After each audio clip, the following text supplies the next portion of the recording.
Monday morning ஹஸ்பண்டுக்கு phone பண்ணி லஞ்சுக்கு சமைச்சா மட்டும் போதுமான்னு சொல்லிட்டு கேட்டிருந்தப்ப இல்லை எனக்கு காலை டிஃபனும் வேணும், சீக்கிரமாக செஞ்சுட்டு வச்சுட்டு 1 மணி நேரத்தில் வந்துடுவேன் அப்படின்னு சொன்னார். நானும் அறக்க பறக்க வேகமாக செஞ்சுக்கிட்டு இருந்தேன். காலையில் இட்லி ஊற்றி கொத்தமல்லி சட்னி வச்சுட்டேன். லஞ்சுக்கு பாவக்காய் கிரேவி மாதிரி செஞ்சுட்டேன். நேற்று வச்ச ரசம் இருந்துச்சு.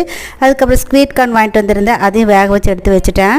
ஒவ்வொருத்தருக்கும் ஒவ்வொரு விதமான நிறைய கஷ்டங்கள் இருக்கும். மனசு ரொம்ப வலிக்குது, யார்கிட்டயாவது ஷேர் பண்ணால் தான் மனசு கொஞ்சம் ஆறுதலாக இருக்கும், இல்லைன்னா மண்டையே வெடிக்கிற மாதிரி இருக்குதுங்கிறவங்க நிறைய பேர் இருக்கிறாங்க.